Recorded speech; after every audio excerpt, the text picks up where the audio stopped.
Góða kvöldið og velkomin í áttalega úrslit í stórmeistaramóti ljósleiðara deildarinnar og ég æfði þetta þrisvarsinnum árum fyrir live. Er það málið? Já, ég er svona, fíla alltaf svona að challengea sjálf á mig, sko. Já, ég skil það. Þess vegna varstu leppandinn í hringi bara. Negla þessa línum að hafa þetta alveg á 100%, sko. Já, það er nauðsynlegt. Veistu, ég þurfti að gera það fyrst líka eftir að við fórum úr deildinni yfir í stórmeistaramótið. Svo var ég að lýsa, sko, reynda búinir núna, en vorum að lýsa stundum PUBG og það var sko Íslandsmeistaramótið og einhvern veginn að muna þetta allt bara, ég hugsaði bara, ég er heppinn að hafa ekki ruglast einu sinni en ég feina að komin hinga og ég get bara klúrað þessi kvöld en so far þá er strikið gott, sko. Já, við erum með strikið á lockdown, en sko, ég horfði á útsendinguna á þriðjudaginn. Já. Þetta var, reyndar horfði á votið því ég þurfti að svæfa og eitthvað, þekkir þetta. En hörku góður leikur. Hann var ágættur, sko eina var að maður vildi sjá svolítið meira koma frá strákunum í nú man ég ekki liðið sem átti, nú þarf ég bara að fara tilbaka, hvaða lið voru að horfa á? Það var Aurora á móti Coolbears. Coolbears, já. Coolbears voru miklu sterkari en bjóst við.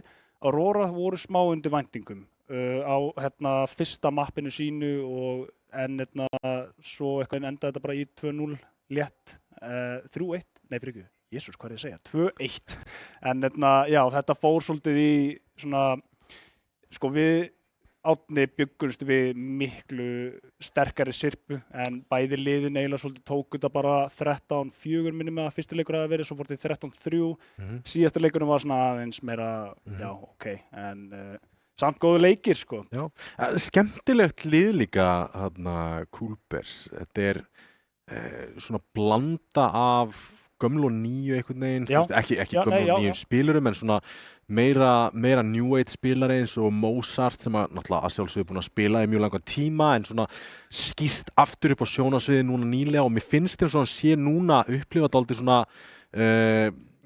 sitt pík í CS-inu sko. Svona núna eða aldrei. Já, ég fæ svolítið það væp frá honum, þú veist að sko yfirleitt þegar maður horfir á kóta bara gömlu spilarana skilur en þú veist þessar sem eru búin að vera lengi og eru kannski ekki með sama tíma horfandi á hann, mér fannst svona eins og hann var fókusaður allan tíman það var ekkert eitthvað svona og ekki að það megi ekki en kannski leika sér í kamerunni hlæja, þú veist, hann var bara full fókus allan tíman og þetta er eitthvað sem er alveg hægt að segja sér bara mjög vel gert skilur og skemmtilegt að sjá þennan metnað hjá strákunum í þessu liði sko. Og að sjálfsögðu verðum að sjá Clever koma aftur inn í senuna sem er gaman að sjá, Blaster honum við hlið og já, fyrir þá sem ekki vita þá voru Blaster og Clever saman í liði sem hét Don't Be So Cool í 1.6 sem að sigraði Háeringinn 2000 og mér langar að segja svona 7-8 eitthvað svoleiðis. Wow. Talandi Háeringinn. Já. Það heldur áfram út af því að þetta virðist vera successful LAN sem búin að vera í nokkur ár og grafið 7. til 9. ágúst, ég held að þetta hafi yfirleitt alltaf verið í lok ágúst hjá okkur. Þú hefur farið á Háeringinn hversu oft? Manstu það? Ég er búin að fara, sko ég fór í 1.6, þá fór ég tvísvar eða þrisvar, þá var þetta aðeins öðruvísi með öðru sniði heldur en núna þá erum við með aðra hæðina alveg hringina ógeðslega flott en ég er búin að fara einu sinni tvisvar í CSGO og aldrei í CSGO því miður ég er alltaf að lýsa sterkstmaður Íslands á sama tíma þannig að því miður þá næ ég aldrei að taka þátt í því en núna 26, 7. til 9. ágúst, þetta er önnur helgin í ágúst, helgin eftir Vestló sem að þetta verður. Ég var samt örugglega eina meina uppáhalds CSGO minningu úr Háeringinu. Já, hvað er það þá? Ertu... Ég sigraði Palabonda. Já, sigraði Palabonda og BDSM Whore XXX. BDSM throwback. Já, BDSM, hann Kötter, gott ef Jojo var ekki í liðinu líka, þetta var skemmtilegt, þetta voru besta liðið á mótinu, við sigruðum þá í groups, fóru síðan og sigruðu mótið og við duttum út í 16. náttalega eitthvað svoleiðis. En þú vannst Palla Bonda, Ég meina sigur. Það alveg eitthvað til að monta sig yfir, sko, þó þetta hafi kannski verið flúk eins og kannski liðans Bonda myndi segja, sko. Þetta leikur sem skipti engu máli í stóra saminginu, en þetta bara gaman. Þarna varst þú sterkasti maður á landinu, sko. Ég það yfirleitt. Þú veist, það eru... Þetta alltaf mentaldi sem maður á að vera með, að fara að keppa ykkur staðar. Mér langar að bæta við góð minning líka, ég farið 2 sinnum á Hárengin, 1 sinni til að lýsa, en ég fór líka einhvern tímann bara alveg svona síðustu sekundu og fór ég að lana. En þetta var fyrsta LAN-mót sem ég farið á, LAN-mót þá segi ég, þú veist, ekki að bera saman við LAN heima á vinni sinum í bílskúri eða eitthvað svona alveg saman. Og mér fannst bara einmitt geggja að sko upplifa einmitt adrenalinnið beint, þú sér strákana standa upp úr stólunum, þeir eru að vinna og þú ert svo invested í leikinu með þeim og þetta er eitthvað sem ég mæli með að þó að menn vil ekki keppa að fara bara til að prófa að horfa og upplifa þetta. Já, sérstaklega eru CSR út af því að mínu mati þá á þessi leikur að spilast á LAN-i og með servera sem eru hóstaðir ef ekki í húsi þá nála tjá og með 0 til 3 í ping eitthvað svoleiðis og þetta kom með optimal CS spilinu og þá bara eins og að búa til server heimaður og spila aimbot eða eitthvað, þetta eins og þetta svo crisp og svo nice og þetta bara allt önnur upplifun heldur en að spila Face-It á móti einhverjum útlendingum, það bara hannig. Þetta á að vera, þetta það sem að allir vilja og það ástæða fyrir þetta endalaust sagt á öllum launum, bara þú veist, það ekkert sem að jafnast á við þetta. Þetta sami leikur en þetta ekki sami, þetta svona high tier Counter-Strike og ef þú ert obsessed fyrir það þá þetta bara besta leiðin til að upplifa hann. Og skemmtilegt að minnist á að koma og horfa og svona kíkja fyrir aftan leikmenn og svona.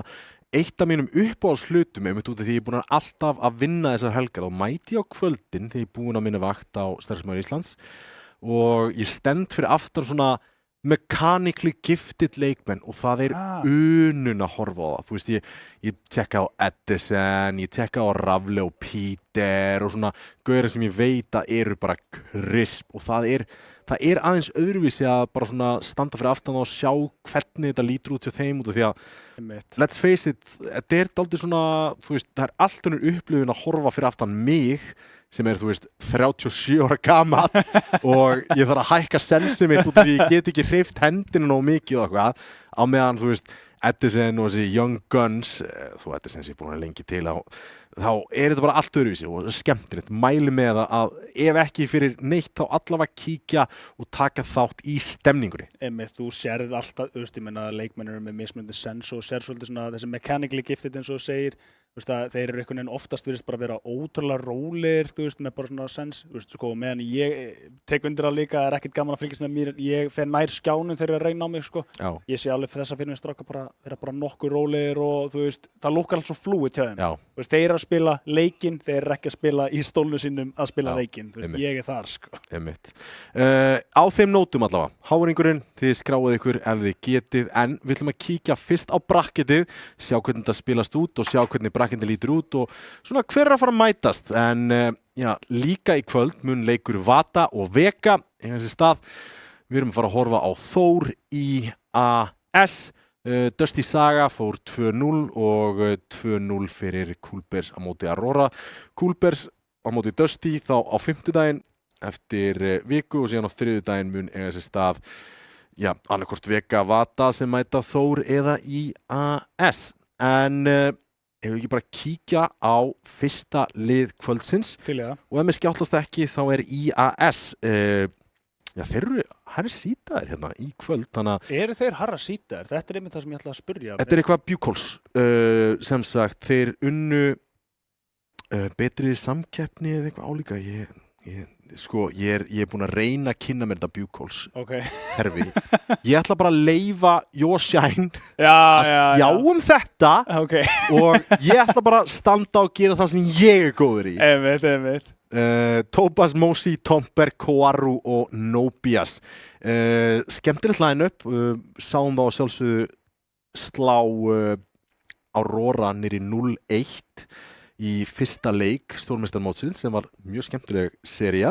Töpum sem fyrir Vega, unnu síðan hjólið á enska og síðan Geir H og hér eru þeir. Hér eru þeir, Tomber, Tobas og Nobias Koarum, þetta eru nöfn sem að ég þekki og hef séð áður, en Mossi, ég er ekki mikið með upplýsingur mann. Þetta er ég sjálfur. Skemmtilegt að þú segir þetta, því að Mossi er ábyggilega besti gaurinn í liðinu. Ég komur ekkert á óvart á að myndi segja, er hann búinn að vera að spila lengi eða er hann nýr leikmaður? Já, hann flytur til Íslands aftur fyrir, mér langar að segja 2 ef ekki 3 árum og er bara dímon. Hann er rosalega góður, hann er high sense, vappaspilari, hann er shotgun vappi, geðveikur í Mirage, geðveikur í Ancient og það verður ógeðslega gaman að sjá hvort að annarkvort þessum möppum fara inn í mappúlið. En við skulum æða í gegnum Þór og síðan kíkjum við í Vító því að við vitum að stutt í leik. Þór, er þetta ekki bara nokkuð rock solid?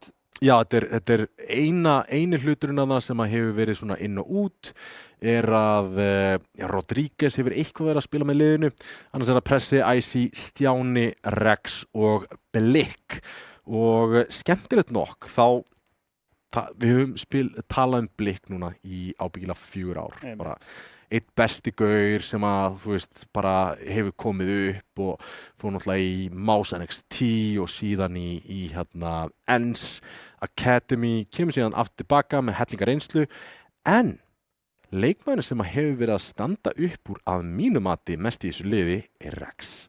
Hann er búinn að vera að taka þvílíkum rosa stökkum með það sem við sáum fyrst af honum í Young Prodigies fyrir, langar að segja svona 3 árum síðan. Hefur farið annað, fór í Vega og fekk smá reynslu þar og er núna komin inn í Þórs line-upið og er að standa sig. Mér langar að segja, þú veist, þetta er svona 1B hjá Blikk og Rex, en stórfenglegt dúo. Ég er nefnilega sko að því að, og veist, ég skammast mér ekkert að segja, ég er ekki búinn að vera eins lengi í sinni og þið, en sko það sem ég sé af Rex, bara initially er það sem að þú segir, það er eitthvað þarna sem að bara, veist, hann virkar bara svo sem er vel-rounded, þú veist, hann virðist aldrei gera lélegar ákvarðanir, tapar kannski gunfight, en hann virðist alltaf vera á réttum stað og svona positionu sig ógeðslega vel á vappanum og mér finnst hann vera á svipuðu level og Blikk og ég veit ekki hvort að það kemur með þessu að vera að spila með Blikk, en hann virðist vera bara full fókusaður að fara eins hátt og hann getur og hann er samt liðsspilari, þú veist, bara á vappanum, hann er, þú veist, ég held að allir ætti að taka hann til fyrirmyndar hvernig á að spila á vappanum, hann er ekki, finnst mér vera svona út allt eins og þú varst að nefna Mossi, sem er kannski meira svona kannski bróki stæl. Ég heyrði samt að það er bara ekki rétt af því að hann er rosalega explosive, en mér finnst það samt vera alltaf með réttu línur, positionu sig vel og það er ofta sem að vantar í vappaspilara. Já, eitt sem er áhugavert við svona þegar við lítum á Blikk Rex komboið sem að ég er búinn að velta örlítið fyrir mér út af því að sjálfsögðu Blikk kemur hellingar reynslu til Íslands frá bæði Mouse og ENS. Þá einhvern veginn finnst mér eins og þetta dúó sem er búið að taka sér saman þarna, þetta eru 2 svona, þeir eru endri megin í lífinu allavega þegar kemur að T-setinu og Rex er, þú veist, atkvæða mestur þegar kemur að endrium og mér líður eins og hann hafi bara svona sókað í sig alla þá vitneskju sem að Blikk var með og bara er að nýta sér það. En við eigum vítóið. Mér langar að koma með spá. Ég held þetta fari Ancient, Nuke, Anubis. Ef ekki Ancient, þá Mirage. Ég ætla að skrifa það niður út af það. Mér finnst þetta að vera svolítið skemmtilegt. Þetta er svona lítið veðmál, sko. Þú segir Ancient, Nuke, Anubis og ef ekki Anubis, Mirage. Nei, ef ekki Ancient, þá Mirage. Þetta fer eftir banninu hjá Þórirunni út af því að hérna er IAS. Þeir eru með svona, ég held að það fari Ancient fyrst að Þór bönnuði Mirage, þá eru mjög ánægður með að IAS pikki Ancient og síðan pikka þeir Nuke og Anubis verður síðan eftir, held ég. Ég er allavega spenntur að sjá þetta. Það sko, vídeó alltaf svo skemmtilegt eitthvað að fylgjast með þessu og sérstaklega mann hefur rétt fyrir sér. Ég hef yfirleitt verið bara svona fylgja Árna eða Deathcake sko þegar það kemur að þessu og bara svona, já ég segi það sama hann sko. Ég er ekki alveg eins góður að lesa úr vídeónu þið, en so far so good, Ancient og ætti þá að vera Nuke næst eins og þú segir. Þó náttúrulega Ancient, þú veist, fyrir ekki millimála, þeir kunna Ancient, kunna spila eins og það hefur alltaf verið svolítið mappið þeirra. Já. En Nuke, myndirðu segja að Þór séu ekki eins góður og íslenska anime samfélagi þar eða þetta... Eru við vissum að þessi logo séu rétt? Heldur þetta að vera öfugt? Já. Það svoleiðis. Það góð spurning. Út af því að kemur stórlega óvart að Þór sé að pikka Ancient. Er þetta rétt? Ok. Ég að fá það staðfest, þetta rétt. Skemmtilegt að ég hélt að IAS allu að pikka Ancient og þetta væri sérst öfugt. Já. Enda ég meina, það skiptir ekki máli hvernig þetta átt að fara. Þetta fór bara hára rétt hjá þér. Þannig að so far 10 af 10 bara. Ég held að bæði lið séu mjög ánægð með þetta backpool. Eitt sem ég langar svona aðeins að stimpla inn sko Ancient. Okay. Bara við erum að byrja að sjálfsögðu í Ancient, þannig að við opnum bara umræðinu þar. IAS eru gott Ancient-lið, Þór eru gott Ancient-lið, en það sem ég finnst vera pingulítið advantage sem að IAS gætu mögulega notfæra sér að Moshi gífurlega explosive vappi báðum megin. Þannig að þeir þurfa að koma vappanum í hendunar og honum ASAP. Sjáum hvort það komist upp með það. Þetta þýðir þá í rauninni að IA muni byrja T-side, eða ekki? Af því að, nei, afsakið, það er öfugt. Þór muni sannlega byrja T-side. Þú myndir ekki pikka T-side ef þú verður að... Nei, ég myndi pikka T-side. Ég er ennþá svo... Eina sem myndi pikka T-side væri Anubis, veist? Já, þetta er nefnilega, ég er ennþá svolítið rösti eftir CS2 og eftir þessar breytingar, sko. Svo náttúrulega alltaf að koma þessu auka eftir sem að segja, nei, nú á ekki verið eins mikið Peakers advantage, þá hugsa maður breytist það aftur út af því að það snerist einhvern veginn alltaf út af það, sko. Já. En svo virðist vera bara, menn eru einhvern veginn bara forritaðir, CT yfirleitt alltaf betri hliðin, en Anubis kannski ekki, er það þá bara spawn points tengt eða þetta bara... Það bara svo mikið af plássi sem þú getur fengið ógeðslega frítt sem T-side og að ná líka sætum í T-side-ana í Anubis Ancient Anubis örugglega léttustu möppin upp á nákvæmlega það. Þú nærð rosalótt planti og postplantið þitt líka gífurlega gott í Anubis, aðeins veikara í Ancient og það eiginlega bara út af því að þú verður að krækja þér í einhvers konar, þú veist, eitthvað af þríhyrninginum á sætinu einmitt, meira makkvæmt, þú getur ekki bara bakkað inn í meini eða eitthvað svoleiðis og já, ég menna í Anubis það reyndar að make a sense þegar þú segir það, sko, þú start bara að executa beintin á B, þú færið yfirleitt svæði fyrir utan, A, það rauninni bara miðjan sem núna opinn. En þá erum við komið live, það 8. úrslitin í stórmeistaramótinu IAS á móti Þór og Þór ætla að byrja T-main, ég þess að sjálfsög velja CT.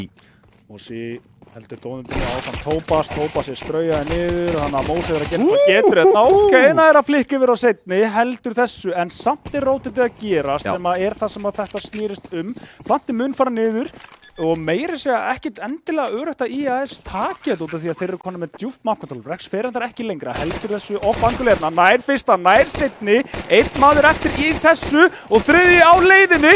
Hann að sækja sér fullt af killum, 3 kills á hann og svo komaður á aðstofan. Þeir missa ekki mann eftir að ná sætinu. Já, Rex með geggja þríkjana. En Mosi, þarna sáum við dálítið af svona skillinu sem að Mosi með. High sensitivity og mjög svona góð sprengikraftur í gæjanum. Já, mér finnst það geggjað, sko. Koaru, hann veist, þetta svona trial fyrir mig, þú veist, nú ég að safna öllu datanu frá honum persónulega. Fyrir Koaru? Fyrir Koaru, já. Sagði ekki, nei, Mosi afsakið, Mosi meina ég. Á skáti núna, hann confident að fara bara beint í skópvopnið, ætlar að sjá að halda í longinu. Nú samt komnir svolítið nálægt en þeir eru tveir hérna inn í Panda að halda þessu en hann reynir að koma út nær þessu. Þetta virkar mjög vel fyrir á 5-7 sterkasta byssan í leiknum, sýnir það hérna. En svolítið erfitt núna, eiginlega veit hann getur ekki hlaupið í burtu en getur náð einu manni með sér. Þeir eru að halda þessu saman, Pressi og Blikk. Tomber er bara að vonast eftir einum, nær því ekki. Þeir ná að þurrka hann út en strax komin í bak Nobias. Já, Nobias í bak, Topaz þarf að stöðva á örlítið Nobias getinn á bombunni. Það er samt eitthvað eins og Rex, sko þetta er nefnilega skilningurinn hjá hann núna, það er svona grunnið, hann er ekki bara að stíga einu sinni. Hvaðan kemur þetta info? Rex? Og passífir. Þeir voru passífir þegar þeir voru að halda sætið. Þetta er eitthvað svona skilningu við en út frá bara mjög litlu info eitthvað. Já. Mosi 1 á 2 hérna, getur alveg gert þetta, Rex stikkar ekki og Mosi fær opnun hérna, kaupir skátinn og það virkar fyrir hann, sækir fyrsta rondið. Ef þetta er ekki confidence boost beint inn í leik, þá veit ég ekki hvað er. Það er bara nákvæmlega þannig. Uppfærir yfir í AK-inn og komið 4 kill hérna fyrir IAS. 2 rond búinn. Þór líta mjög vel út, þrátt fyrir þetta. Skemmtilegt setup líka hérna í keifinu hjá IAS. Voru 2 hérna einmitt splittaðir og já, þetta virkaði fyrir það. Þetta var líka bara ekta svona staða sem þú vilt spila 5-7. Ég er ekki ennþá búinn að ná þessari tengingu þessum. Ég er svona nota hana meira núna. Ég er með gegnum smoke. Icy komin í glugga. Þeir eru 2 samt sem áður til að halda þessu og Nobias og Mosi aftur af þessu pussi. Og vantaði eitthvað í gegnum ellið þarna en það er bara svo erfitt að gera þetta með diglur í höndunum. Já, þetta er sennilega búið sérstaklega núna. Víta á sér en minna Pressu og Rexi eru fyrst og fremst núna bara að horfa og ná kannski 1-2 byssum. Ég menna það er alveg heimur það sem er ná líka að taka byss og stelin yfir í næsta rond. Þeir eru ekki með bombuna samt. Þú veist, þeir vita ekki af bombunni. Nei, reyndar ekki. Þeir eru ekki farnir lengra en þetta en þeir eru með svo sterkt setup núna. Ég menna Topaz hann er einn að sjá A-mainið á meðan er restina leikmönnum með miðjuna og B. Þetta er bara ofsterkt setup eiginlega fyrir þá. Offangli hérna á Mosi líka tryggir það. Nobias reynir að fara nær. Myndi koma stórlega óvart allan að þið myndi ná gífurlega út úr þessu. Já, Pressið þá einn eftir. Hélt hann ætti að hardklera þetta alveg. Já, nú er Pressið bara einn og ekki bara að spamma og vona að besta nær einum, ok. Sáttum með það en meira verður ekki úr því þannig að við sjáum held ég bara fullt spar hérna hjá leikmönnum í Þór þannig að verður sennilega eitthvað hratt. Já, mér finnst það líklegt gætu keypt Smoke og Flush, reyndi að koma sér inn á A-sætið, svona klassíst allavega. Já, það er svona eina sem að maður hugsaður oft er sko, er það ekki of augljóst líka sko, þannig að það stundum kemur ekkert óvart að þeir taka eitthvað hægara en það er bara ekkert pláss fyrir utility og þeir eru ekki með eitt einasta utility þannig að þeir eru væntanlega löngu búin að ákvæða þetta verður bara ekki straujun. Virðist vera miðjuna, þetta er svo gott utility! Þetta er straujun! Mosi er með aceið á engu nema utility! Einu skref á undan og ég sagði ef að hitt var ekki confidence boost þá veit ég ekki hvað en þetta var confidence boost. Hann er með 11-1. Þeir töpuðu fyrsta rondi. Þetta er, þetta er... Við highlightum hennar gaur fyrir ástæð. Já, eiginlega bara gati ekki verið betra segment upp á því sko.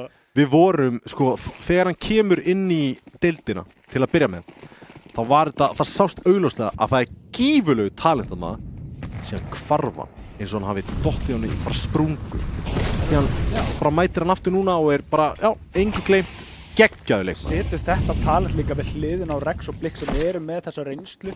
Þú veist að þetta er recipe fyrir success eiginlega. Þú veist þetta line-up hljómar ógeðslega vel en auðvitað verður maður að sjá hvernig niðurstaðan er og ennþá eru þeir ekki... Flott pikk á Icy. Mjög flott pikk á Icy en víst ekki við, reyndar klírað á Tomber en hann bara nær frakkinu, Blikki geggjari stöðu, splittar hann upp B-sætið og Blikk heldur áfram fæta, Mosi liggur í valnum, Nobias núna einn eftir. Það er þægilegt plant sem að það ætti að koma inn á A-sætið og Þór ættu að vera komnir í round nummer 2 hjá sér. Já, Nobias ekki að fara að fá að lifa það, allavega það ekki plani hjá þeim, einn fellurna. Það leið í burtu en löng, leiðileg og Stjáni heyrir allt sem að gerast hérna, kóla það bara út, þannig að þeir eru búin að læsa miðjunni. Blikk með það ef að Stjáni myndi ekki ná þessu killi en það var einhvern veginn alltaf örugt 2 ránd á þá og þeir hægt og rólega nálgast. En smá spölur. Mossi strax komin að vappa núna og líka bara... Góð sviti. Mjög góð sviti fyrir Jas. Hann á nægan pening fyrir vappanum og hann að fara í eitthvað... Hann að fara í eitthvað klikkað. Eða málið? Já. Hann að spila miðjuna eða hann bara svolítið svona að færa rótið á milli? Við vorum að spila 3 mitt en hann greinlega fyrir dónut og allar að kíkja upp á inn í miðjuna, mögulegt glugga ef að...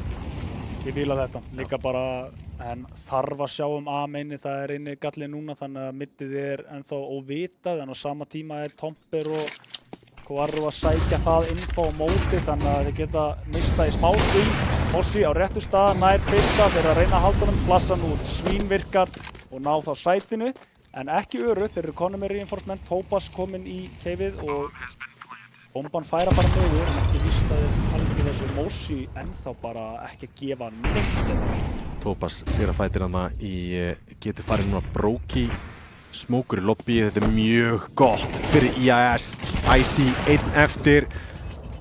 Inn á sætinu, Blikk, lörkar hann út og Rex gerir vel en ekki komið. Þetta svo flott. Tæft var alveg heimið það sem að myndi hitta sprayinu en sem betur fyrir hitti no-skopið. Ég ætla að... Nota bene, hann spilaði A-sætið, var í donut, nær fyrsta bakkar og enda með 3K í rándri. Já. Og enda lifa, þetta nefnilega, þetta það sem að vappin á að vera góður að gera, að spila nálægt hotni. Ef þú missir það svæði, bakka á næsta svæði og gefa þér fleiri sensa og þetta sýnir bara að hann að gera það ef hann heldur sér ennþá lifandi með 3 kill, enginn náði að treyta hann, þeir flössuðu hann út en enginn náði að refta. Hann bakkaði, þeir sprengdu smókinn, hann sýndi sig ekki gegnum hann, bara hélt áfram að vera óþolandi og óvitandi. Blikk gerir þetta svo vel! Entry fyrir Blikk.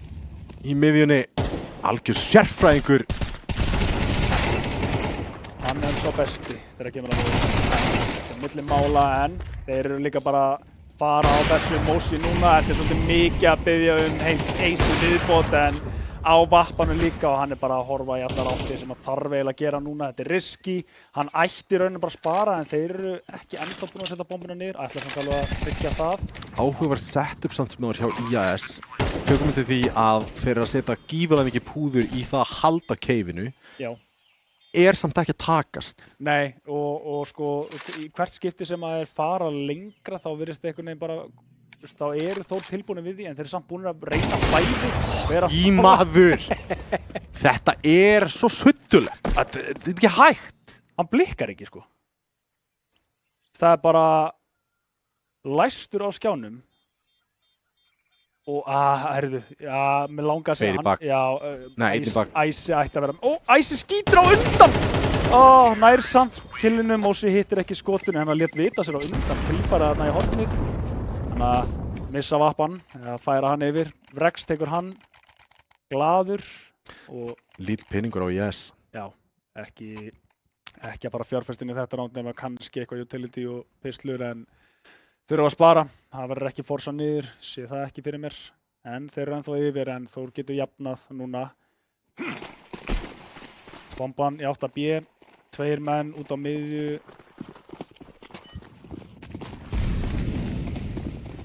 Það væntanlega...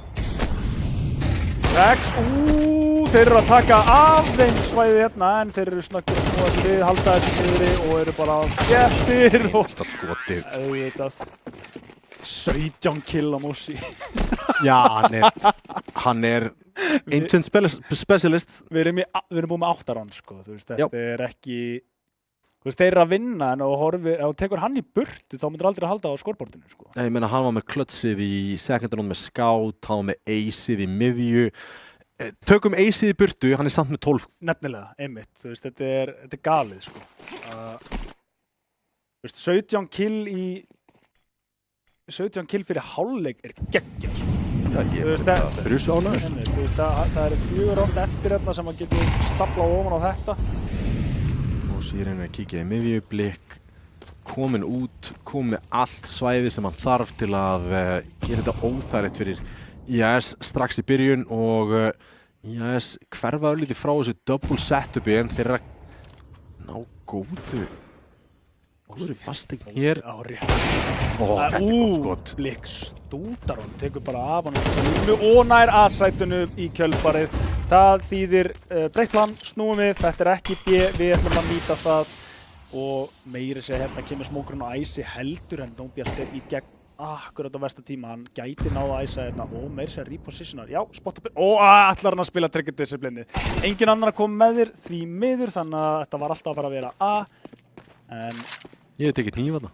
Já, þú veist, ég hef alveg guttar það út af peninginum sko. Einmitt, en ég meina, ég skil svo sem kannski sá hann fyrir sér 2-3 menn lappa inn í byrjun þannig að kannski riski. Það er ekki allir jafn hugrakkir og Blik að taka hnífinn í Ancient sko. Ennþá skrýtnasta eið sem að ég hef séð sko. Það var flott fyrir, það þurfti ekki að vera hnífur til að loka á eisið sko. Bara alls ekki, en það er stelli í því. Rex heldur vappa inn í næsta ránd og peningurinn hjá IAS ekki búinn að stringja saman sítiránda sín vel eftir fyrstu 3 og í kjölfarið verið í vesenni en Þór þetta var að þokkala ánægðir með svona stöðunni sem hún er akkurat núna að fá allt plossið í heiminum fyrir Blikinn í miðjunni.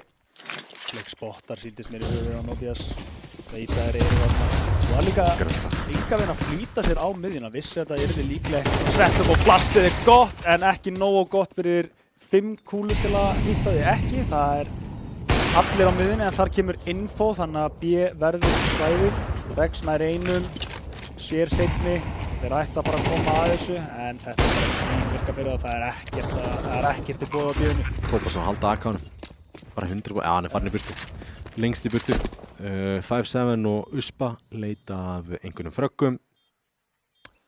Já og svona tryggja öryggi hans Nóbías. Getur einbeitt sér að einni línu. Þór, alveg sama að þeir sé að spara. Já, ég geta sendt einn mann í að leita en þeir eru bara sáttir að fá rándið hérna. Klass yfir á City. Móti með off-angul hérna. Þetta trublar æsi er samt tilbúin fyrir Koarru. Ok, það spilaði. En sýnist Mósi rétt svo nær hann með burtu. Hann gæti meiri sig að ná AK-num ef hann myndi reyna. Því sprekal að halda sér lifandi. Nei, hleypur í hann. Það er hann ekki rétt nær honum. 2 AKs yfir, það er betra. Og kaup ofan á það, þannig að ef þeir vilja láta þetta líta aðeins betur út í þessum helmingi, þá þarf það að vera núna. Já, þeir geta ekki beðið mikið lengur en þetta. 6-6 væri eiginlega bara nauðsynlegt hérna fyrir IAS. Já, ekki nema Mósi alltaf að vera gjörsamlega sturlaður Termain en Blik fær aftur kvöltaplossið í miðju og frítt frag 1 og frítt frag nummer 2 og það þriðja bara að koma á borðið fyrir hann Neita Koarru er þarna langar ekki að hleypa í burtu Neita flöskar hann út en Blik ekki tilbúin við því Pressi líka með 1 til í viðbót og bara 2 eftir hjá IA 3 hjá Þór, bomban það niður Þeir eru með allt sétt í svæði þannig að þeir eru bara að halda baki eins og er. Stefnir í 7. rándi fyrir Þór og mér sýnist þeir bara næstu eru búin að ákveða að spara aftur. Þeir bara eru ekki með svör við mid-controlinu hjá Þór. Eru ekki með svör við cave-controlinu hjá Þór. Þannig að þetta eru 2 lykilstöður í mappinu sem þú þarft að sendir yfirleitt smá mannskap í til að halda á. Þetta lyktar eins og vandamál fyrir IAS. Já, ég ætla ekki að þykjast vera með réttu svör sko, nema bara fara kannski að stapla fleiri playerum með að reyna að spila út á það en þeir eru bara svo duglegir en Blik er síðan á miðjunni eða að og þeir sækja það bara það svæði á móti. Þeir eru svo tilbúinir að slingsjötta í hina áttina ef það kemur eitthvað mótþrýstingur frá IAS.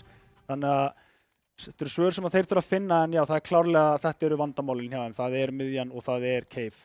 Tómas getur droppað byssu og allir með fullt kaup hérna hjá IAS. En Þór í bílstjórasætinu hérna strax í byrjun fyrri hálfleik fyrsta maps. 8. úrslitin klárast í kvöld og 4. úrslitin æjæ. Æja. Það að hoppa með þessu.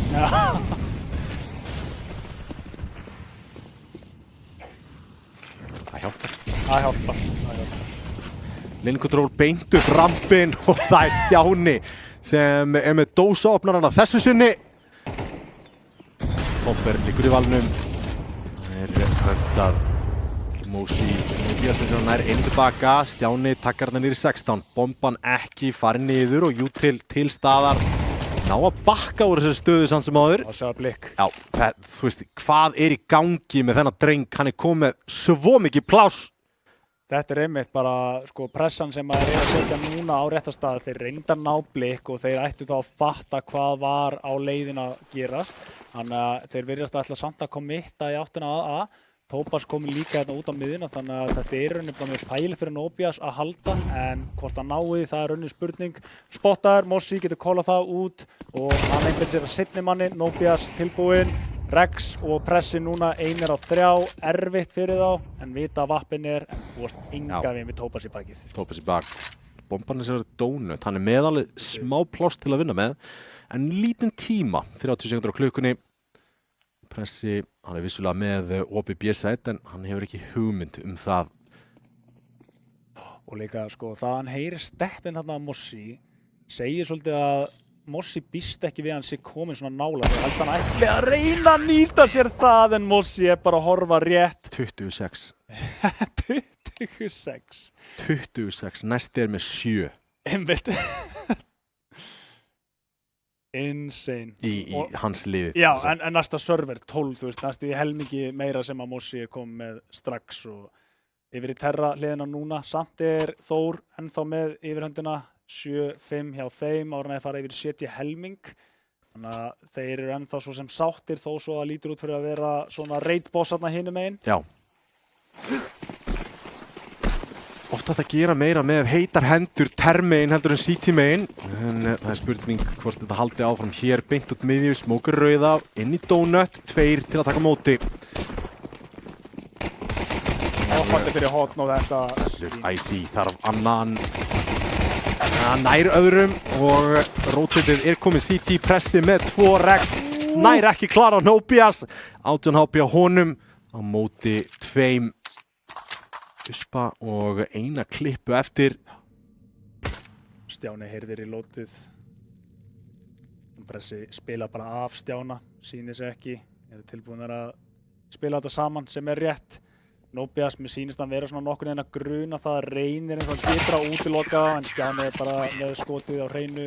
Heldur armóri líka, þannig að bara hjálmur beint ofan á. Já. Fyrst bump á kallinn. Vil gert hjá pressa. Já, þekkir þetta Fallegt. Glæsan tilbaka. 8-5 Þór með bæði pistólinn, en það var conversionið sem að skipti máli og það feilaði í síðasta hálfleik. Spurning hvort það breyti þá eitthvað til núna á sigri, en mér finnst það ekki ólíklegt að þeir ná að konverta hérna. Að gera síti minn. Já, líka með að við bara vopna styrkleikan. Það aðeins betri herfeng hérna Þórsmegin og þessi svona takkilega nálægt, en heldur sér gangandi blikk kominn. Já, blikkum í hjálpina. Einn maður með miðina og þú ert aldrei öruggur. Pældi í því að geta treyst einum leikmanni fyrir miðjunni og þú bara, já, komið bara, komið. Svo bara, herru, hann ekki með hann, bara slæði ég komin. Ég sá það á hann, Hreint flawless hjá þeim Þór, sáttir að konverta þetta bara án þess að það sé neitt þrýstingur hérna á móti. Og þá sjáum við kaupið hjá IAS og fyrsta í þessum helmingi, þar sem að lítur nokkurn veginn heilbrigt út. Það Galil hérna 1 á Tópas, en fínt utility og ætti að vera nokkuð gott execute, en þá erum við að sjá Þór spila bara svona í vopnunum, þannig að þetta svona hálfgert bónus hjá þeim, en eiga pening fyrir næsta rand ef það allt skildi fara úrskeiðis. Legin með 3 leikmenn, fullt af utilinn, Obias tekur ekki mikið skada samt sem áður en Blikk ætlar að kíkja í það. Stjáni og Blikk með sitt leikmanninn Moshi fellur fyrir Icy sem að ítur út keifið og allt lane-kontrólið farið til fjandans. Jep, og upgrades í boðið þarna líka fyrir alla leikmenni og Þór. Þeir eru bara að byggja banka núna, ekki ennþá búin að missa einn einasta leikmann og þetta í gunrandi. Koaru núna, einn með 3 kill á sér, ekki búin að eiga góðan leikmanga til 4 núna. Þannig að það einu tilbaka en það annar á lane.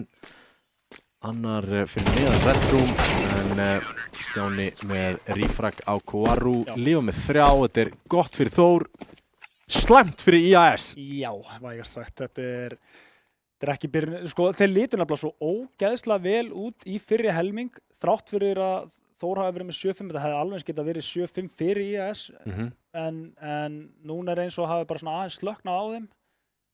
Þór kannski bara fullnýta það að þeir eru með sterkasta miðjumann á Íslandi örugglega og bara geta treyst á hann og bara haft alla hina leikmenn. Þetta akkurat það sem var vandamáli á IAS, þeir voru ekki með nógu mörgum leikmenn til að taka þessi svæði út af því að það var einnanna hinum einn sem var bara endalaust að rífa það af þeim.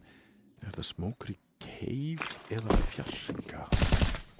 Það einum, Stjáni engum, Koaru hittir hann, Icy komin í rotate eins og þarf að halda niður caveinu, Rex komin í rotate, bomban ætti að fara niður hérna, reyna að hönda Icy en Icy hefur betur, það er 3K á Icy, Rex hoppar í gegn, nær 2 og rétt áður að bomban stimplast niður líka, þannig að það er engin auka peningur fyrir IAS, nóg peningur fyrir kaup en hefði getað verið betri, ná samt alveg öllu utility og ekkert vesen, þannig að en Þór eru konur með 11 og þú veist það er bara dúordagi núna hjá IAS og Þór eiga bara of mikið af svona opnum svæðum fyrir mistök ennþá sko. Já. Og mér finnst þeir líklegast líka til þess að ef eitthvað fær að líta illa út hjá þeim að finna svör. Já. Ég held að þeir séu mjög vel styrktir upp á það ekki. Blikk komin í glugga, það er hent út til Ían og það er öll klippan í þetta. Þetta er bara full control, my friend. Segð það áður, segð það aftur, flick and you miss it. Já. Það er alveg gott einkennisorð og þetta er orð allavega, strengt saman. Ef maður hlæra á sig sjálfum þá... Já. Þetta er fínt, þú veist. Reynda best. 2 tilbaka, Rex 1 eftir, lifandi á B-setinu. Rótitið komið og rétt midround hérna hjá IAS eða late round. Já, setja... Það er samt að koma aftur upp. Henda allavega hugmyndinu út að þeir geti rótita. Það er spotna báða, þannig að mjög góð staðsending við það að Rex sé hérna. Vita samt af honum, hann er að láta heyri sig líka, neitan, hann bara ekki til. Þetta getur bara verið 7. roundið sem að IAS tekur hérna. Það finnst mér líklegt. Rex allavega, þeir eru ekki að spila þetta með að reyna að refsa en þeir eru að reyna að fara svolítið snöggt í þetta. Ættir bara að spila af Obias hérna eða núna. Veita báðum. Hvað er ég að horfa á? Nájá, 30 kúlur eftir. Bomban að teka niður. Bara halda þeim. Þannig að bomban springur en Moshi nær senasta frakkinu hans 23. í þessum leik.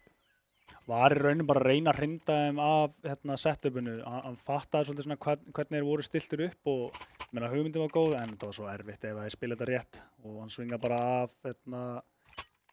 af sig Obias og bara heppnaðist. Þannig að 7. round komið í hús en þetta sýnir einmitt bara hvað það þarf til þess að sækja round af Þór og minnir nú ekki á að miðjan er ennþá bara það hættulegasta fyrir IAS núna. Þeir eru ekki að ná neinu þar, að skaða frá meikum. Frá spil 3. Þeir gáfu miðjuna. Þeir gáfu miðjuna, eru aukalega á A-inu, splitta núna 2. Tomber riski en ætla samt að taka info á miðjunni og getur þá séð að það er enginn að halda því. Það gæti verið lestur á bak við það. fatt að þeir eru með eitthvað heavy setup öðrum megin. Blikk að vísu að halda miðjunni frá Dónu, þannig að Red Room off the limits. Cave Control, næsta sem að IAS ætla að ná sér í. Eitt býður í rampinum, splitt á B. Það einn í Cave, það Stjáni með fullt belti. Smúkur í Cave, Molli í rampin, Rótið í komið, Rex með vappa. Nefndan smá skaða á Mosi. Spammar í gegn á móti, en tveir núna fyrir á... Þetta glott skot! Nú þetta vissin. Þarna líka á leiðinni í rótetið. Pressi í gegn. Það? Risky, en virkar og Nobias viti hvað hann og hann eiginlega bara of erfiðust að Blikk spammar hann í gegn, sér rétt svo í hann sennilega og sækja 12. rándið fyrir sig og þetta orðið bara þægilegt. Nú ég að fara upp næst, Mosi. Slöknaði eitthvað á honum eða... Þetta var náttúrulega gífurlega...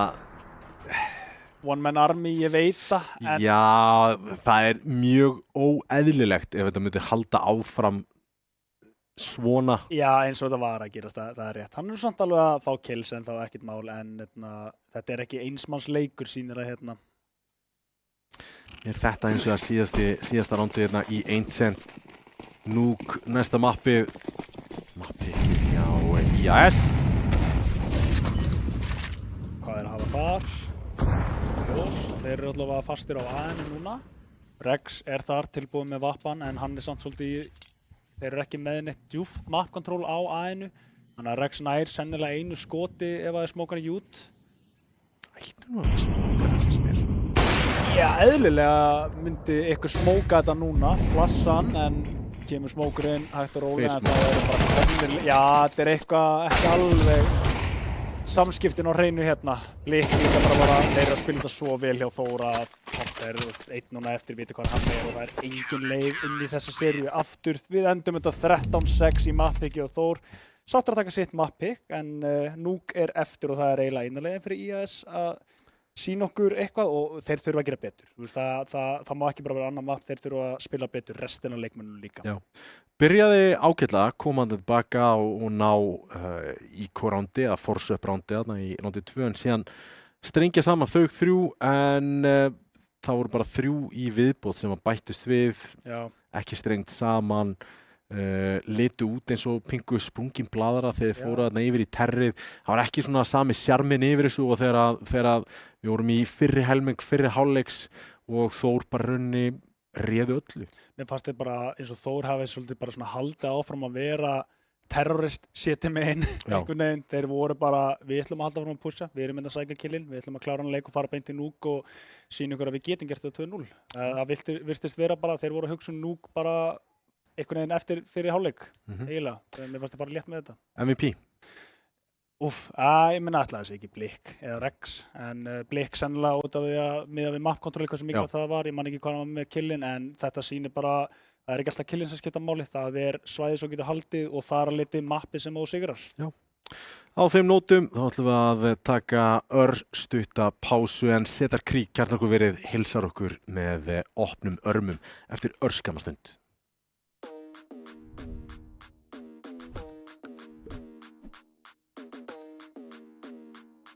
Það sem við erum að gera hér í dag að við ákveðum að taka þátt í Skjálfta, styrkja Rafveiðiþróttasamband Íslands í því að gera þetta frábæra mót og eftir nokkra fundi með Rísi að þá ákveðum við að fara all-in í þetta verkefni og sýna hvað getu við hefðum í heimiliskerfinu hjá ljósleiðarann. Þannig að það sem við gerðum hér að við tengdum hvert einasta borð eins og heimili. Ef við horfum í tölfræðina það hvað að gerast á netinu að þá ekki verið að nota nema innan við 0,5–1% af heildargetunni sem að kerfið býður upp á. Þá erum við að tala alla netumferð sem í gangi hérna í húsinu. Því að hegðunin á netinu, hún líka breytast. Það snýst nefnilega ekki allt hraðan, það snýst gæðin. Hvernig netið? Alltaf gott. Klikkar aldrei, sérstaklega hérna. Það sjúklega gott. Það hefur eiginlega aldrei verið betra. Netið geggjað. Það bara spotless. Bara gæti ekki kvartað. Bara aldrei upplifa betra net núna á láni, ever. Ég náttúrulega vön netinu hjá og afa og þau voru ekki með ljósleiðara. Þannig að við erum búin að leggja hérna í húsið 388 ljósleiðara og hérna fyrir utan þá komum við fyrir færanlegri tengistöð með tveimur alveg risastórum svissum sem að sjá til þess að allir spilararnir hérna séu tengdir við umheiminn.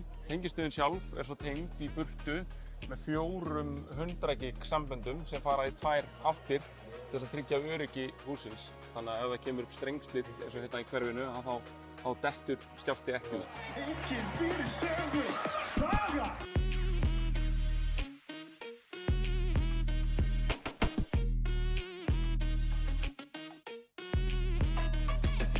Já, hann kerir 24.000. Það getur alveg góð standi. Svo ættir að draga hann ekki. Strákar, koma, núna. Nei, bílnúmer, já, það er BLT27. Já. Flott, maður. Ég sagði flott, maður. Já. Klokk 2 á mánudag. Klokk á, takk það. Já, bye. Come on!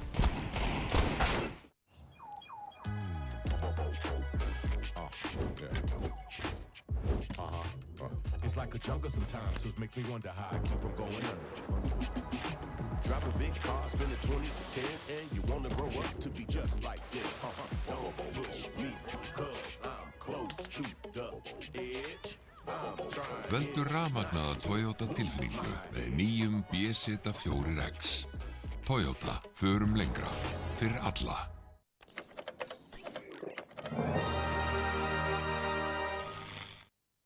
Red Bull veitir vængi.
Velkomin aftur og já, það var hratt 1-0 sem að Þór eru komnir yfir, snýri upp á úliðin á IAS. Eiginlega. Já. Þetta var, hratt hefði maður ekki endilega sagt eftir í fyrsta helming, en leið og fyrir helmingu var búinn, þá var þetta bara búið.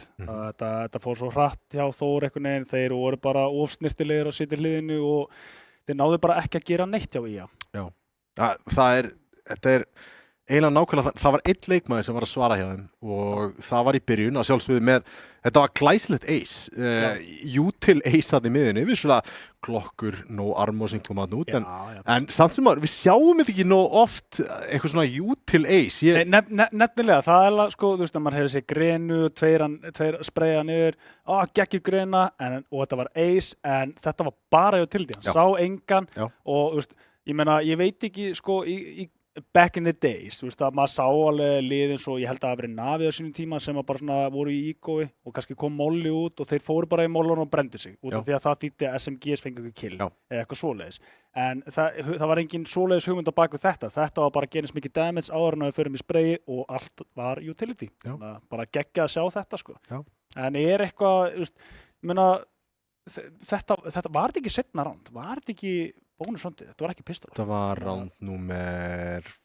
5 held ég. Já, einmitt, þannig að þú veist Unnu pistol conversion var unnið af IAS, force-uppið, þetta var 4. round. Þetta var 4. round, já. Þannig að þarna, þú veist, þá kannski, þarna hefði maður kannski gert rauk fyrir að svona, já, ok, sitt í Mollunum, en ég held að það hafa aldrei verið planið hjá neitt, Þeir ætluðu bara út miðju og bróla, Já, þeir voru, einmitt, þeir ætluðu að keyra og fara, já, alveg rétt í mannatur núna, þeir ætluðu að fara eitthvað hratt, keypti ekki neitt utility og þetta hefur átt að vera sennilega donut eða bara það sem fengur killinn. En já, skemmtilegt ace en dugar ekki að hafa bara einn mann Mosi að gera, þeir þurfa að fá fleiri leikmenn inn í núk til að gera samkeppni að þessu. Já, það nákvæmlega sem við langar að henda okkur í núna, það stutt í núk og leikurinn fyrir að byrja eftir örskamma stund, en Þór byrja sítímegin og miða við heitu hendurnar sem að eru á Rex og Blikk sem að eru þetta dúo sem spilar úti og rotate, þá gæti IAS verið í stökustu vandræðum. Ef ég ætti að vera alveg hreinskilinn þá mætti ég halda við það sem vorum að segja að þetta er búið, en ég mun aldrei, þegar maður segir eitthvað svona í lofti að þá náttúrulega finna leikmenninu fyrir því og segja bara nei, það viljum ykkur geta stjórna skriptinu, það er bara Jojo. Bara Jojo. En niður komast þeir allavega. Kvaru nær einum í lobby. Þeir alltaf uppvendið. Ok, ég meina þetta virkaði, þetta fekk á niður rotatið og ég meina líka fengur auka leikmenn niður, en hvernig þetta kemur út hjá þeim. Það væri skemmtilegt fyrir þá að byrja allavega á að ná pislunni, en það væri ömurlegt fyrir þá að tapa því og ekki byrjar það vel fyrir þá. Þór sátt með þetta og flassi er svo gott, support flash frá CT, svínvirkar, blindar hann alveg, Rex reyndar fellur í bak, þannig að þetta er ennþá opið fyrir IAS. Nú 1-1, Nobias að kaupa tíma eins og hann getur og þetta er planta fyrir Squeaky og hann fer út og tekur challengeið, en það er ekkert kitt á Stjána, þannig að unnið round fyrir IAS. Held að hafi ekki eins og verið kitt í play. Held ekki heldur, nei. Þrykja á Stjána. Flassi var ekkert eðlilega gott að Note Heaven sem að Stjáni fekk. Já, hann var blindur lengi líka, Já. Hann átt flassið. Nei, geta sótt skyrtinni frá blindrafélaginu. Svoleiðis. Það er bara, en conversion eftir þeir líka kaupa bara alveg niður núna og þú veist, þetta er sterkt setup fyrir núna, eða sterkt kaup fyrir IAS. Ég gæti alveg séð fyrir mér þá spila svolítið hægt núna, vitandi að Þór eru líklegir til að kannski, ég reyndar, forsa hérna niður. Líklegir alltaf til að keyra inn í lobbyið og setja pressu á mótið, þannig að þeir spila þetta aðeins hægar. Tomp er komin upp á, fylgjast með rauða úti eða crossin niður í Secret. Ekki í Secret að halda með þessum genu sinu. Ef þeir ætla að fara þangað eða sína baki, þá finnst mér alltaf svo líklegt að Blikk finni einhverja tímasendingu. Þeir eru ekki með molla til að molla hann út af það, þannig að þeir verða einfalda að feysa eða fara framhjá. Blikk er að gefa sér advantage líka með því að vera með MP9 og svona nálægt á móti leikmennu sem þarf að koma í sig. Þetta hraðasta byssan í leiknum. Þetta bara hraðasta byssan í leiknum líka. Mögulega gæti verið að sé hraðari. Ég held MP9 takir sér. Ég spila nefnilega sé yfir 5-7 en hér komið þrýstingur, pressi finnur opnun. Blik lætur vita af sér en Tópas hann svolítið einn á báti núna og horfir upp á versta tíma. Stjáni kemur þá fyrir hornið á hell en ennþá lítur þetta mjög vel út fyrir Þór. Spila þá. Þeir eru að sundur spila þá. Þeir eru að fara illa með þá. Þeir eru að fara virkilega illa með þá. Þetta og það samt einn og einn maður sem eru að fá í slagi einu en bara í hvert skipti sem við horfa í burtu þá fá þeir mann í baki og sussar okkur niður. Þetta annars skipti. Klestan, Jesu. Eitt sem ég set stort spurningamerki við. Ok, þeir hendu smoke, þeir hendu waterfall smoke, þeir voru með eitthvað util, þeir voru ekki með heldur það ekki hent cross-smokeum. Þeir voru ekki með util til að utila secreti, þeir voru með takmarkaða flössum, en fara síðan bara hægt. Já, það getur vel verið að það bara ekkert verið að búast við að Blik var líka komin úr í secret. Hann fyrir náttúrulega í byrjun, hefur verið með fint spawn, komst á undan Tomper sem var að reyna að halda þessu. Regardless samt að fara hægt á móti svona, mér finnst það alltaf vera döðadómur út af því að leið og þeir eru byrjað að rönna gunna, þá ertu pingu í vesinni. Jú, það er rétt. Mossi finnur opnunum með diglunum úti, byrja vel, en þá sér maður líka svona, það kemur svolítið svona, þeir fá killið, þeir hægja á sér, ok, við getum unnið þetta round. Eins og hafi ekki verið trú fyrir. Og nú ég að vera mjög psychological og fara kannski út í það, en þetta var samt svo ógeðslega vel spilað hjá pressan, tekur kontakt, tekur fyrsta fragi, bakkar. Já. Síðan byrja panikið að setjast inn, Blik byrjar að taka fight. Já. Pressi fara að bakka inn, einn tekur fight í gennum gula. Og spreyið niður Pressi og Rex. Hann er rappinn og hann er að hitta á stremi niður núna, ætla að reyna við síðasta, ætla að heldur honum, Tomper. En þá í Sigurður. Og Tomper með diglukill clean digla. Já, digla og Mach 10, þannig að þetta er ennþá sjens. Já. Með bombun á bakinu. 35 sekundur eftir, hann þarf að taka ákvörðun og Þór ætla að gambla, gefa bíð, spila retake þar, en þeir eru að gambla rétt líka. Og Pressi, ég heldur búist aldrei við Pressi að falla, þó að Æsir myndi falla, en svo var ekki skrifað í sögunni, þannig að þetta er bara léttur sigur fyrir þá, bros og vör, 2-1 fyrir Þór. Rex komin á vappa og Blik vantanlega að fá gefna M4. Já, komin á M4. Stjáni líka á M4, Æsi heldur í Galilinn. Hinum einn þá, bara sama sagan, það er fjárhags erfiðleikar hjá íslenska anime samfélaginu. Erfitt og líka bara leiðilegt, þeir búin að vera lengi mikið í þessu. Já, þetta er bara rappin á Stjáni, og aftur utility dump en Stjáni spreyja niður 4. Réttum stað, réttum tíma, negli niður, þetta er annars skipti sem við sjáum Ace, já. Fist bump, já. Sást þetta var svolítið svona sneaky peeky, sko. Nú fannst ekki óþægilegt allavega Ace þarna rampurum, sko. Sáu þetta. 3-1, já, þetta er... Fara líka bara í klassíska utilið. Það er svona millidjúpur molli, grensa og... Svo var hann alltaf tilbúin í spreyið og bara skaðið var búin að vera nógu mikill fyrir.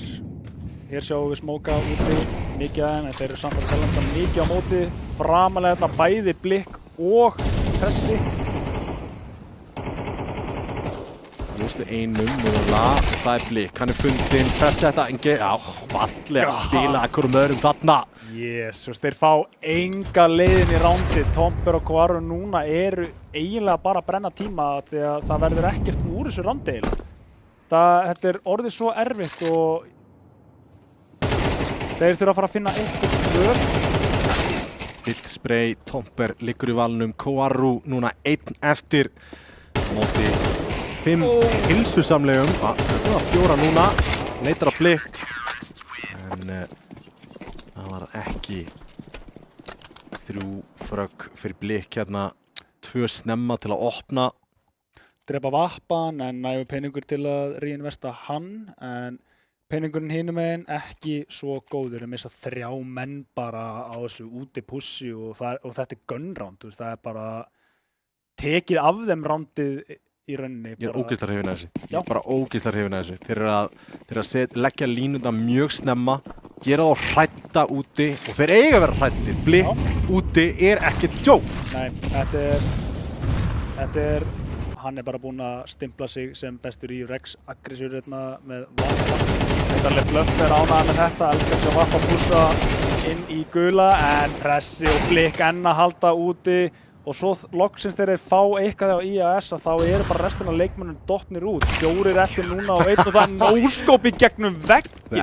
Hvað ekki að virka? Þetta má ekki vera að gerast núna. Nóskópi gegnum vippan og jæks. Þetta leggur línur mjög snemma í leiknum að þetta verði þægilegu leikur fyrir Þórsara. Ef þetta á að halda áfram, það verður að koma svar frá IAS og að það í þessu rándi. Það að styttast, já, verður að gera, af því að Þórir eru bara að safna saman rándum 5-1, ég veit þetta lítur ekki illa út en ef við horfum á öll rándin eins og þeir að spila þá þetta hræðilegt. Horfum á efnahaginn, horfum á hraðan í rándunum, þetta allt gífulega gott fyrir Þór. Þetta gerast hratt, þetta erfitt fyrir sálfræðarleiki, fyrir IAS sem eru að sjálfsögðu gæðslega bara pingu pök þegar kemur að þessu, þannig að hausinn gæti fallið helvíti fljótt. Einmitt. Og ekkert sem að vera óskiljulegt það svo sem þegar að vera að rústa manni svona þá það bara ömurlegt en það snýst að halda á haus líka og virðist nú svo sem alveg vera svona nokkuð öruggir á hugmynd en þá Mossi finnur opnun allavega, byrjar allavega á því að opna ekki þegar allir leikmennir eru dottnir út en hvað kemur í kjölfarið? Rex sem línu sleppirinn reyndar akkurat en þeir eru með annað setup upp á hann líka þannig að þeir ætla að rappin og splitta niðri svona með að þeir eru konu með Nóbías niður gæti haldið vendinu Stjáni verður að vera stór, ná 2 hér það klera hann ekki þetta má ekki gerast, þetta var svona halvas klera einhvern veginn hjá honum klera þetta en ekki nógu djúpt þeir fara niður en þeir missa 1 leikmann á sama tíma þá þetta ennþá 4-3 bomban ætti að fá að fara niður í friði. Batti komið. Þú reynir alltaf í þetta. Já. Það reynir það góður. Ég held að, og meira segja ennþá myndi ég næstu leyfa hugmyndina en Rex reyndar með Vappa og var ekki beint á góðum stað í vendinu. Heldur samt enda á vendinu, þannig að þeir eru kannski að bíða eftir að IAS mögulega geri mistöku að hleypa þeim inn í rondið en annars lítur út fyrir að Þóra ætla að gefa þeim seifið. Þeir ætla að ná byssum. Blikk reynir að tilbúin við þessu en tengir ekki skótunum. Nú bara Rex eftir með Vappan og við sýnist að ná á sparunum komin allavega á T-spawn og annar randi fyrir IAS en já, nú snýst við að strengja þeim saman. Þetta má ekki vera bara svona one and done happy ef þú vilt segja það en þeir þurfa að sannfæra okkur að þetta sé að virka á móti Þór en ekki að þetta hafi runnið framhjá þeim. Allavega uppskriftin ekkert sem þið geta ekki líkt eftir. Mosi tók pick, þeir náðu plássi niður í Secret og splittu síðan ramp og niðri með Nóbías að halda rótið. Þetta mjög einfalt ránd en góð uppskrift að rándi og hægt að endurgera nema Þórsarar ætli að stoppa upp í þetta gat strax. Smóka hérna, sáum við Navi smókana held ég þetta var nálægur smókana sem að lenda alveg upp við bygginguna og garatsið en 2 leikmenn úti. Smókur grensaður, vilja ekki hleypa þeim niður og svo síðan Nóbías er í þessari grensu. Gætum við ekki flassinsverð hérna inn í viðbyggingu. Blikka jump spotta, Nóbías heyri þetta, hann nálægt, ekki að sína sig hérna. Komið niður, ég held að Blikk hafi ekki. Nei, jú, mögulega heyrði hann í honum, en... Mögulega heyrði, ég sá ekki hvort hann steppaði til eða ekki, en allavega ef þeir vita ekki að hann komin niður, þá gæti það orðið mjög gott fyrir þá, en nú svo sem hugmyndin komin, Blikk búinn að eiginlega gefa þetta, þannig að það heimum það sem þeir eru komin mann niður, Blikk finnur opnur en Tomper sömuleiðis inn á A-inu, Æsir komin alla leið inn í lobby, sér ekki neitt en þeir eru 2 þarna og finnir síðan B-mannin og þá held ég hann sé eiginlega komið hugmyndina, hann fór ekki milli mála að hann var að fara á B þannig að Tópas núna mögulega ekki lengur óumvitaður, Stjáni allavega að halda single door og tilbúin ef hann heyrir brota gluggan eða double doors opnast. Tomper núna og Tópas Mossi afsakið þurfa að fara inn á AE, það virðist vera loka niðurstaðan, þannig að veit ekki hvort að Tópas ætla að gera eitthvað fyrst eða hvort hann ætla að vera bara alveg á síðustu sekundu. Æsir stekkur enda niður á síðustu sekundu, það virkar fyrir það. Planti kemur inn, Planti mun fá að fara niður í friði. Blik veit betur en að fara of djúpt en finnur samt opnun á Tópas sem að fara að koma upp ventið. Hleypur núna inn á, sér líka síðasta og bara vandar sig og klikkar á hausinn, en ekki hvað. Þetta er svo snirtilegt. Já, en samt, hann er bara einn að fara í þetta. En engin flöss með honum þarna, hann er bara að taka eindúlinn. Kónflass? Ó, ég tók eftir því. Frá City. Ok, en Mossi, hann var til dæmis ekki blindur, hann tók bara ekki skotið þarna. Ég veit þetta var headshot angle og mér finnst bara svona, það vantar meiri þrýsting hjá EAS. Ég meina þeir fá sætin en svo hvað, þeir megi einhvern veginn ekki stoppa þar. Fer kannski tilbaka eins og sagðir, ég veit að þetta er ekki sama map en ef þú talar eins og sagðir þrýningin í Ancient, þú þarft að fá sætið og eitthvað meira. Og ef þú farið ekki heaven eða þú ert ekki með mollan eða smokin þá þarftu eiginlega að taka vippan líka, við erum með meira örugt setti fyrir postplantið. En áfram Gakk, rítur smókinn hérna, báðir meira segja, Rex og Blik núna tveir úti, Duo er hættulega. Ég bara spammaði niður þegar að leita af einhverjum úti en það er enginn þar, Blik bara spreyjar þetta niður, gerir smá skaða hérna í gegnum smókinn, bústa Mossi, bíla þetta en hann er á hættulegu stað ef hann hittir ekki fyrsta skotinu eða sér ekki Blik. Þetta er einmitt að vonda þegar þeir fara yfir í að þeir eru bara að reyna að pikka einhvern veginn hjá EAS. Þeir eru ekki að executa neitt eða reyna að grípa leikmenn úti, Blik eða eitthvað svoleiðis. Ef þeir ætla að gera þetta, fara í hérna one-on-one-bardaga, þá myndi ég velja einhvern annan heldur en Rex og Blik. Líka skrítið, þeir eru búin að nýta smókana ágætlega svona upp á svona í senustu rándum en núna ákveður Nobias að steppa og Blik nýtir það. Einmitt, hann var með þess að hardcleara þarna alveg uppi, þeir eru ennþá með það í hausnum að þeir geti verið nálægt, en nú er ekki eins og nálægt. Nú var Blik bara einskjáðu undan að heyra steppa í smókin. Pressi alveg uppi hérna og Freyti er bara tilbúið með þess að tveir komnir, Blik spreyja 2 niður hérna, það er 4K á hann. Þetta er svo kæfandi spilastíl sem að Þór er að henda í þá. Þeir fá lítið sem ekkert andrými. Þeir þurfa að eyða öllu utilinu sinni til að koma niður í secretið og þeir ætla að hangsa eitthvað í jardinu þá eru þeir fallnir fyrir Rex pressa eða Blik. Ég væri til í að sjá eitthvað svona meira meira pace allavega í executunum. Þeir fara að taka map control sem þeir geta fengið frítt strax í byrjun en svo hægist bara á þeim ómikið. Það er ómikið verið að reyna að mid-round kála myndi ég segja. Það er ekki einhver hugmynd sem er komin í byrjun rounds einhvern veginn. Og ef það er þá eru þeir ennþá að láta það trufla sig að Blik og þeir séu að pusha út. Það er til að sjá það, en það er svo óvitað í þeim. Mólinu kemur á móti hérna, en mér sýnist þeir ætla að kommitta í þetta leið og hann hverfur hérna. Hlaupa bara út, þetta vil maður sjá. Execute og Mossi finnur opnun, Treyti kemur vel út, saman við liðna hvort öðru. Rex tengir ekki, fær ding á sig. Þetta lítur mun betur út, 3-3 samt, en þá hægt fyrir Þór að opna þetta. Planti kemur niður, Mossi, hann er smókaður út, rotatar, tekur bara gula. Rex með flash og með smók. Nobias er nú tilbúin að spila af Tomper og það er eitt treytinn í boði en það þarf að vera Rex sem að fyrir fyrstur inn í þetta og þá keyra og þetta lítur vel út Mossi með 2 manna spraydown. Reynir hann á Rex, vita af honum núna og ég held að sé engin leið fyrir hann til að vinna þetta. Reynir hann no-scope á Tomper en erfiðara að segja, eða gera það en að segja það. Skemmtileg hugmynd þarna hjá Þór samt að nýta flassið sem hafa verið að flassa úr Heaven sem ég gerði í fyrsta landi og í retakinu þegar Blik kemur og tekur 3 eins og þau sé að fara að koma út Heaven en nýttu það til að meika smá ground inn á sætið og taka fætin leikmanni sem er í gula og inn á sæt. Þetta er nett útfærsla að nýta þetta svona með við hvað aðstæður þau voru í. Já, vel spottað. Þeir fóru svolítið snemma úr vippa og bara beint inn og hefur komið beint eftir flassi. Góð greina ofan á og sprayið tryggir þetta. Reyna það sama hérna en þetta skiptir Þór tilbúin. Búin að finna svar þegar kemur að næsta rándi við einhverju svona innipússi. Þannig að það dugur ekki bara að henda í hugmyndir sem að virkaði. Og nú sjáum við aftur þetta 3 á móti 5 og þetta verður sennilega hægt spilað hjá IAS og það er eiginlega versta sko. Þeir eru allir að finna opnin aftur inn í rándið en Þóri eru bara svo vel uppstiltir og búst. Þetta sem er ekki mikið. Maður.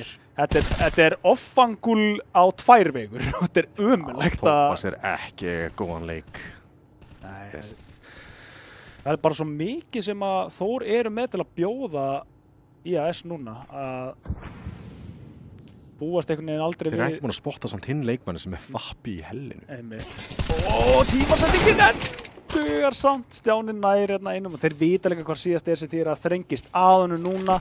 Leikmenn koma sér eins nálægt og geta sem þýðir þess að 40 sekúndur verða mjög langar ef hann ætlar að ná einhverju úr þessu rándi. En tíminn tikkar, hann veit að maður þarf bara að fara í píkið hérna. Æsi virðist vera með það á hreinu. Tryggir 8. rándið fyrir Þór og þeir eru bara að fara lesta þessum leik heim held ég. Já, þessi fyrri hálfleikur lítur út fyrir að þeir sé að fara að sigla honum heim 9-3 hérna IAS ekki með nein svör. Það sem virkaði samt í rándinu á undan þar sem að þeir plöntu og tóku postplandi var þetta double pump þar sem að þeir tóku 2 molla inn í gula og komu síðan út hægt í kjölfar á því. Rush inn sjaldnast virkar. Já, allavega sko, þú þarf þá að vera með vippan eða squeakyið líka til þess að búa til þess að klemmu. En þarna fóruðu bara 2 út og það var bara ekki nóg.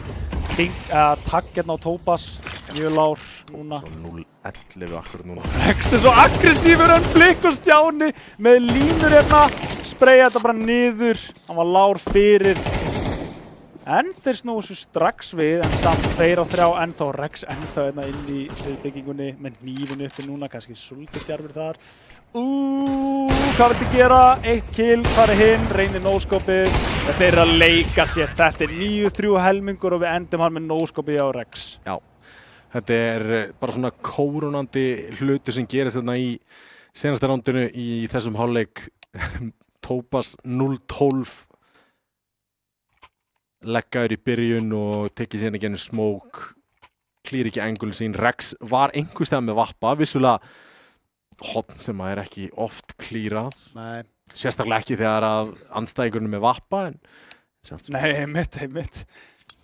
No scope til að klára hálfleikin líka. Þetta er Þór með algjöra yfirburði farandinn í síðara hálfleik. Þetta er einmitt sko það sem að ég tek eftir er einmitt að Þór eru búin að vera svo duglegir að spila allar stöður, ekki bara einhverja eina stöðu sem þýðir að IAS þurfa svolítið að klera allt en þeir gera það bara ekki nógu hard clear eins og þarna til dæmis. Klera 19 af 20 angul og þetta 20. angul var bara þar sem að Rex er. En executin á A-side og hérna fara saman sína hvernig á að splitta þessu. Það er bara að pressa hopp fyrir hopp og 10. rándi fyrir Þór. Þetta er erfiður spölur fyrir IAS. Höstuður möllet smoke frá... Nei, var þetta smoker í heaven? Smoker og síðan möllet smoker annars staðar frá... Þetta var skemmtilegt first round. Nú vona ég sé ekki að gera með fíbli. Hvað er möllet smoker? Það er smokerinn sem lendir upp á viðbyggingu og svona dýfist niður. Já. Og ég held að það væri waterfall smokerinn sem þú varst að vitna í áðan. Já, það. Eða kalla waterfall, já.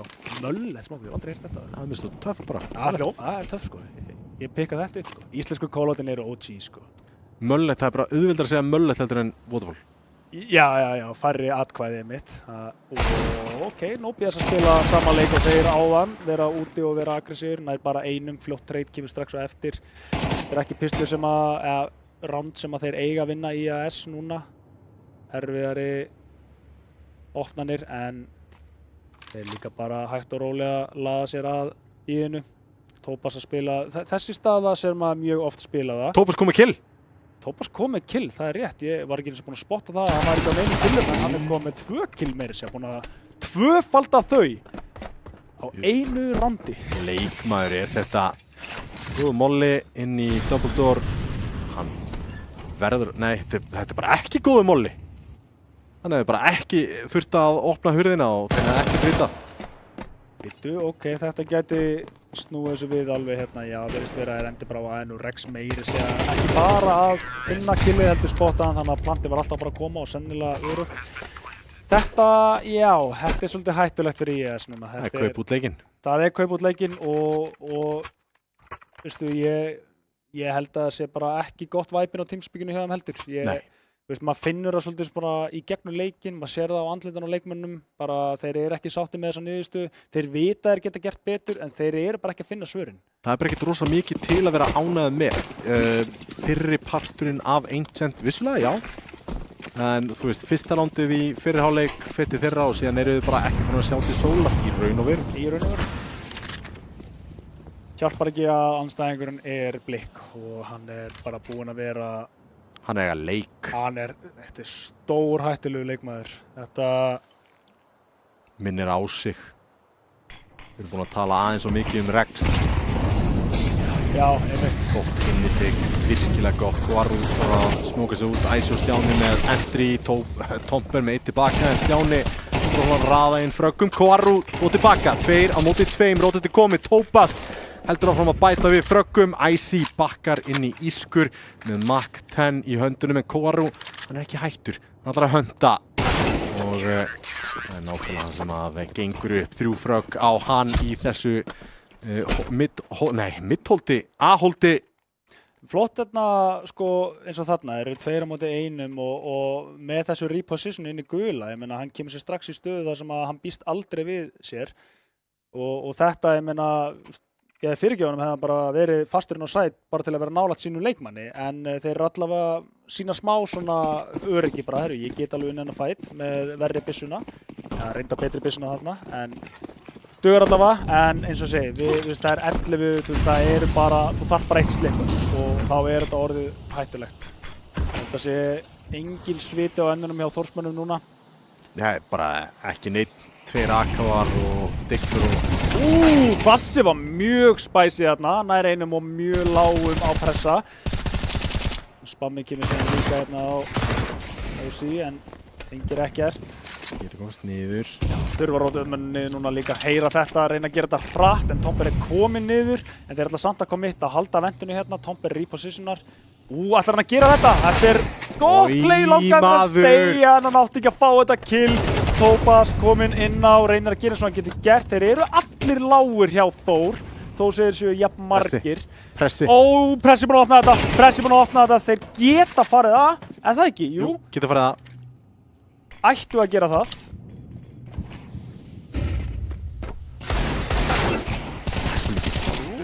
Já, nei, þeir eru með bombu. Ég tók eftir því, bomban er út fyrir control room. Á catwalkinu, það hlaut að vera ástæða fyrir að var ekki að róta þetta. Og Tópas fer dýbra inn í þetta. Þetta er skemmt. Hann spotta hann, já. Það sést alveg bara á andlunum. Jæks, ég er rétt slapp, strákar. Ég er á leiðinni, heldur þessu áfram. Pressi kemur sér, hann gefur honum tíma, kaupir tíma fyrir hann til að koma og aðstofa sig með þetta. Spottaði Tópas aftur og getur þá bara hlupið sótt bombun og þess vegna farið að, en nei, reyndar engin tími, þannig að bomban verður að fara niður á B, en hvar er Tópas? Feika plantið. Tópas kemst í stöðu. Þeir eru báðir svo lágir. Kúlita búnar! Tópas! Veit hann að þeir eru svona lágir eða ekki. Þetta er... Hann hefur ekki hugmynd. Uspan ákveður að reloada núna AK-in.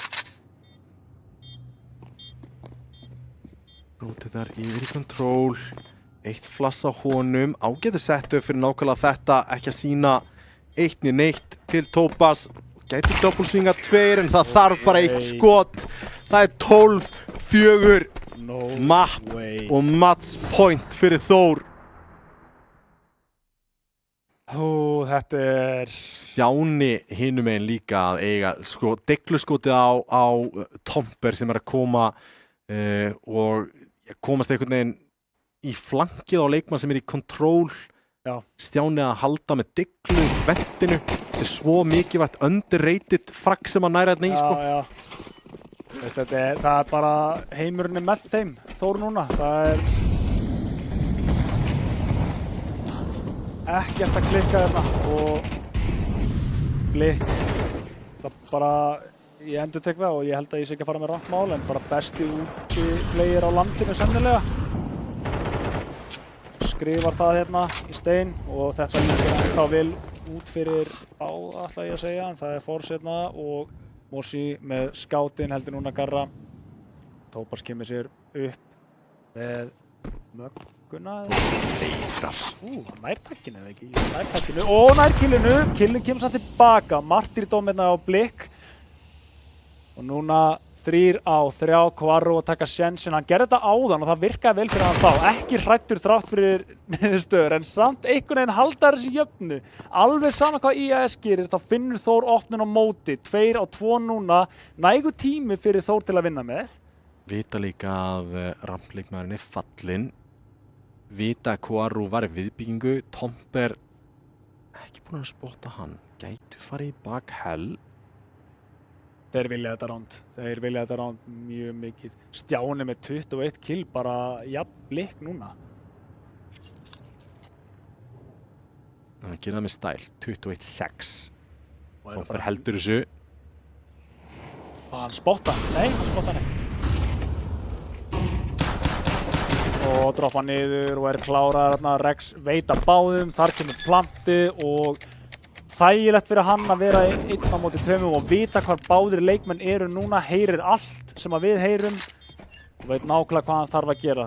Opna hurðina hérna og þeir þurfa að spila treyfleikin, en getur Rex gert þetta einn? Já, hann getur gert það og tryggir þeim undan úrslitar leik næsta þriðjudag. Það er 13-6 og það er 2-0 fyrir Þór. Þægilegu leikur í raun og veru og í báðum möppum er Þór algjörlega í bílstjórasætinu og það bara liggur augum uppi að Þór að bara mjög verðskulda að fara hann í fjórlega úrslit. Já, 100%. Eða undan úrslit öllu heldur, það er svona aðeins skemmtilega. En þarna er lið sem er að spila saman eins og lið. Þeir eru með réttu hugmyndafræðina sem þeir vilja notfæra sér og þetta er bara skemmtilegt að horfa á hann síðast þegar hann gengur líka upp. Já, virkilega og það sem að sko meira segja við myndum skipta þessi 4 helminga og tala að íslenska anime samfélagi voru með ágætan fyrri helming í Ancient að þá eru samt að tala að Þór endur þann helming á 7-5. Þannig að hvað þýðir það fyrir þá? Í rauninni ekkert rosalega mikið. Þú þarft að halda þessu consistency út alla leikjaseríuna og Þór vissu hvernig átt að gera það. Já. Algjörlega. MVP? MVP er bara Blikk. Ég sagði þarna í lokin að Blikk og Stjáni þau voru með jafnmörg kill, geggja að Stjáni hafi... Heilt yfir þá verður maður bara nefna Blikk út af því að Blikk var bara ástæða fyrir að Ancient mittið var lokað á Ancient og önnur ástæða að útisvæði var lokað í Núk. Það var aftur Blikk. Já, algjörlega. 2 möpp sem að hann er með algjörlega svona einn af betri leikmönnum á Íslandi að halda niður miðjunni í Ancient og útisvæðinu. Spurning hvort að leikur Vega og Vata sé búinn, hvort að við séum með fregnir af honum og þá erum við með báða undanúrslitaleikina bara settled. Við vitum að náttúrulega Kúlbers og Dusty mætast á fimmtudaginn og það verður þá Þór á móti. Hvort myndir þú halda á þessari reglu? Vega. Er það Vega? Já, þeir eru búin að tapa 2-0 fyrir þeim nú þegar. Já, það? Já, Vata í fyrstu umferð töpuðu 2-0 fyrir Vega, þannig að svona, ég myndi giska á það. Já, þannig að það er engin ástæða fyrir að það ætti ekki að endurtaka sig. Liðið sem að Vega þú getur sett á við hliðin og Þór sagt að bæði þessi lið eru consistent. Já. Þeir leita af réttu svörum. Vola sjaldan það sem við sjáum þessi lið bara svona missa sig úr gír í rauninni. Þeir fara þá bara í annar gír ef annar eða þriði brotnar. Vega Vata er að hefjast bara í þessum töluðum orðum. Það er engin úrslit komin en því miður fyrir mína menn í Vata spila töluvert með þeim. Vega er ábyggilega aðeins og stór biti en gangiðum bara allra best og það verður vonandi bara fínasti leikur. En já, á þeim orðum þá ætlum við að kveðja héðan úr Arena 8. úrslitin. Þeir eru ekki ennþá búin, ennþá Vega Vata eftir að spilast og þá kemur í ljós hver mætir Þór í undanúrslitum á þriðjudaginn næstkomandi. En við sjáumst þá í nákvæmlega þeim leik, sigurvegarinn þar og Þór. Takk fyrir kvöldið og til hamingju Þór. Þeir eru komnir í undanúrslitin en vilja örugglega komast í úrslit. Kannski móti Dusty, hver veit. Takk fyrir kvöldið.